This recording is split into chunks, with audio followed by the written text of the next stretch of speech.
It is clear when you listen to the Israeli Prime Minister, the Defense Minister, and on down from there, that there will be a significant response from the Israeli military to what they say was a Hezbollah rocket attack that struck Majd al-Shams, this Syrian Druze community in the Israel-occupied Golan Heights. Now, this community has been left absolutely devastated by this attack that killed 12 children, wounded dozens of others. It struck a football field in Majd al-Shams, just feet away from a bomb shelter, but there simply was not enough time for these children to get into that shelter as this rocket hit just seconds after those warning sirens began to sound. That community is still working to piece itself together. Today, the Israeli Prime Minister visiting the community of Majd al-Shams to take stock of the damage, and also clearly as he prepares to order a very clear response. Well, certainly there is a lot of concern that Israel is going to launch a major attack on Lebanon. The question is, how big is that going to be?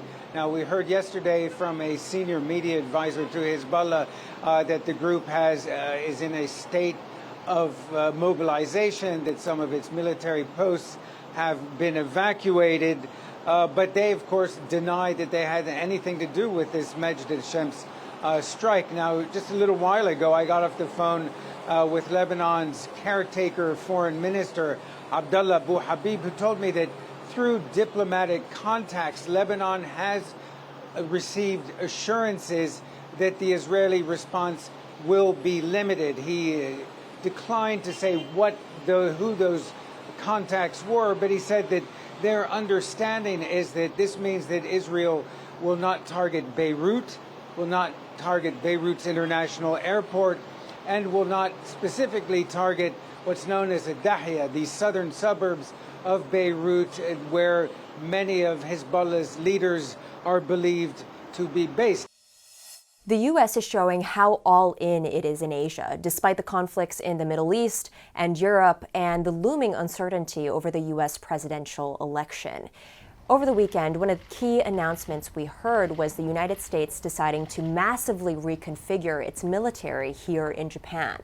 Specifically, the U.S. forces in Japan will be reconfigured as the Joint Force Headquarters. Now, what this really means is that the two countries will be able to better coordinate and cooperate whenever there is a regional security threat in the Indo-Pacific.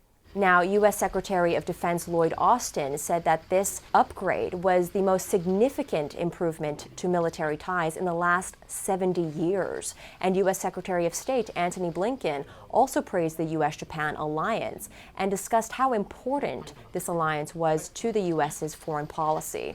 This is what Blinken said.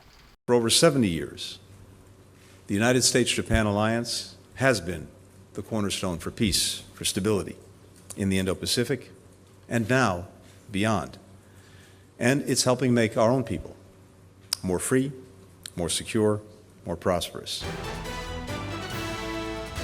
Organizers of the Paris Olympics have apologized for what some people are calling a parody of the Last Supper. The performance during the opening ceremony featured drag artists and dancers who organizers say were depicting the Greek god at a festival. It has angered the Catholic Church and some Christian groups who say the scene mocked Christianity because of similarities to paintings of Jesus at the Last Supper. Organizers denied there were any deliberate biblical references, but say that they are sorry if anyone took offense.